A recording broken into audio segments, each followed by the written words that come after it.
and make it easier for athletes from the West Coast to join the federation. And even though the league is moving west, McCaffrey says he'll continue to run his gym in his hometown. For NPR News, I'm Joseph King in Decatur, Alabama.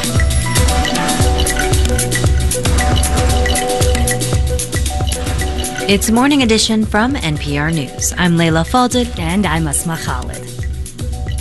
And I'm Michael Hill. Coming up on Morning Edition, filmmaker Steve McQueen talks about his new documentary, Occupied City. It offers two interlocking portraits of Nazi occupation of Amsterdam during World War II. More on that in about 15 minutes.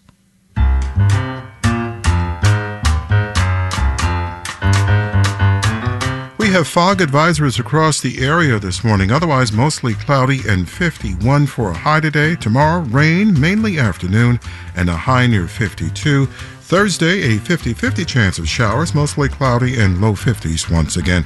And then we start to cool off toward the holiday weekend. Right now, 45 with fog out there. It's 6:51.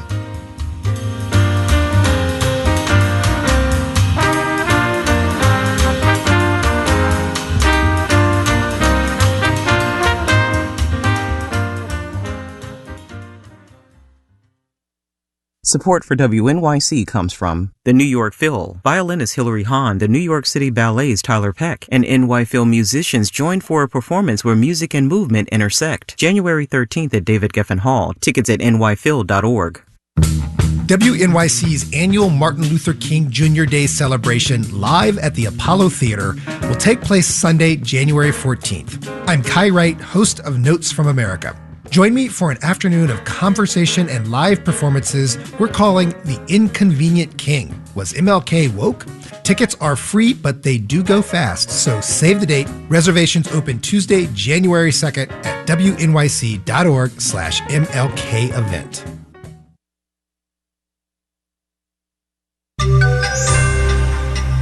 Diesels in Ram pickup trucks were rigged to overpollute. Now the engine manufacturer is set to pay a price. Marketplace Morning Report is supported by JLL, whose offerings are backed by global data and intelligence, which can reveal unique opportunities for investors in commercial real estate. JLL.com. See a brighter way. To pay a price. Marketplace Morning Report is supported by JLL, whose offerings are backed by global data and intelligence, which can reveal unique opportunities for investors in commercial real estate. JLL.com. See a brighter way. I'm David Brancaccio. The Indiana-based company that makes diesel engines for Ram pickups has agreed to pay a record civil penalty, $1.7 billion, for violating the Clean Air Act. The Justice Department says for years Cummins installed devices to cheat on emissions. Marketplace's Nova Safos here with more. Yeah, this agreement between Cummins and the Justice Department covers about 1 million engines made for Ram pickups between model years 2013 and 2023. The Justice Department says Cummins installed devices on its engines that bypassed or disabled emissions controls, and that led to the release of thousands of tons of excess nitrogen oxide emissions. Now, nitrogen oxide is a toxic gas. Scientists and regulators say it helps cause that reddish-brown haze you might see in smoggy air. It is also thought to likely cause asthma in children from prolonged exposure, along with a number of other health effects. Have there been recalls of trucks connected to this? There have. Cummins is not admitting any wrongdoing, but it says it's already addressed a lot of the issues. That includes a previous recall of 2019 Ram trucks. It's also recalling 2013 to 2018 model years. It's expecting to spend about $2 billion in total dealing with all of this. Perhaps that'll be the end of it, but I'll note that Cummins supplies engines and other related parts to several makers. It supplies PACCAR and Daimler Trucks North America. Those both make semi-trucks. It also is a supplier to Nissan. So as of now, though, no related recalls, David, announced at those other companies. Nova Safo, thank you for that. And in Japan today, the Daihatsu brand of Toyota closed down production lines at all 4 of its factories amid concerns about possible cheating on safety certifications. Japanese officials are investigating the crash and other safety tests on 64 Daihatsu models. Toyota models in the U.S. are not affected. Daihatsu makes little vans and trucks favored in Japan. Daihatsu's president last week said some of the problems here stemmed from pressure on workers to meet tight development deadlines. Last month, the oil producers cartel OPEC lowered the amount of crude Angola was allowed to pump. Now the country in southern Africa says it is quitting OPEC. Marketplace's Kristen Schwab has more. Oil production in Angola has been falling for nearly 2 decades, says Abi Rajendaran, director of oil markets research at Energy Intelligence. Back in sort of the mid 2000s, their oil production was closer to 2 million barrels a day, and now it's closer to 1. The drop means Angola hasn't been meeting its OPEC quota. But Victor Katona, head of oil analysis at Kepler, says the country doesn't want to be limited by a new one. They care more about their long-term future than they care about, sitting at the table with all the big guys. Katona says since Angola doesn't produce much oil, cutting ties won't hurt the cartel's supply, but it does hurt its image. For that semblance of cohesion within OPEC, this is a huge blow because also this shows that if someone is dissatisfied with what OPEC does, they might just as well leave. Angola's departure leaves OPEC with 27% of the world oil market. More than a decade ago, that number was nearly 35%. I'm Kristen Schwab for Marketplace. This day after Christmas is an extra holiday for financial markets in Europe. Here, we don't know, from Boxing Day, markets will be open, and I see S&P and NASDAQ futures both up 0.2%.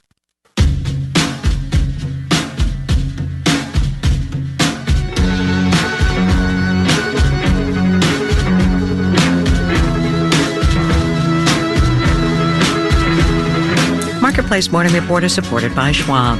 Schwab offers investors choices like full-service wealth management, self-directed investing options, and trading on Thinkorswim. More at schwab.com. And by UKG, an HR payroll and workforce management solution designed to help make a fairy tale workplace a reality. UKG, our purpose is people. You may have one of those flexible spending accounts at work that take out money from your paycheck that you can use to spend tax-free on medicines, eyeglasses, and more. You can roll over some of that unspent money to the new year, but it's limited, which leads to flex accounts burning a hole in people's pockets in these final days of each year. Businesses are working to make products eligible for FSAs, hoping to capture some of those dollars. Marketplace's Kimberly Adams has more. The online herbal pharmacy Apothecary sells drink blends and tinctures for the sober curious, as well as sleep aids and other products. But founder and CEO Shizu Okusa wanted that FSA-eligible label for her products. And this year, she got it. I felt very important for the customer to know that herbal medicine is legitimate and it's not just something that is like the woo-woo witchy kind of side of things, which tends to be historically what herbal medicine has looked like, at least in the U.S. People with use it or lose it FSAs tend to be higher income and working for larger employers. And almost half of them end up with money left in their accounts at the end of the plan year, says Jake Spiegel at the Employee Benefit Research Institute. And the average amount is about $450. And so what these companies are doing, it's pretty clever because people have leftover money at the end of the year that they probably want to be spending. To help them spend it, there are companies like TrueMed, which, for a fee, works with customers to get letters of medical necessity, so people with FSA cash can use that money for gym memberships, fitness apps, herbal supplements, even meal kit delivery. Callie Means is TrueMed's co-founder. There's no law that says medicine is a synthetic pill created by one of these big pharma companies. Medicine is what a doctor substantiates can help prevent or reverse a condition. This is all new for companies like Apothecary. CEO Shizu Okusa says she's seen about a 10% spike in business since partnering with TrueMed and getting FSA eligibility for her products. And she says those customers are shopping differently. We're definitely seeing customers that are buying in bulk. They're kind of spending in a way that it doesn't feel like it's their money. Like the average order value, I would say, is like close to $200. Normally, she says, the average order is half that. In Washington, I'm Kimberly Adams for Marketplace. Again, you can carry $610 of FSA money into the next tax year, but not above. Our producers are James Graham, Liz Mai, Naomi Rainey, Olivia Watson, Nick Perez, Ariana Rosas, Alex Schroeder, and Erica Soderstrom. Our senior producer is Meredith Garrettson-Morby. It's the Marketplace Morning Report from APM, American Public Media.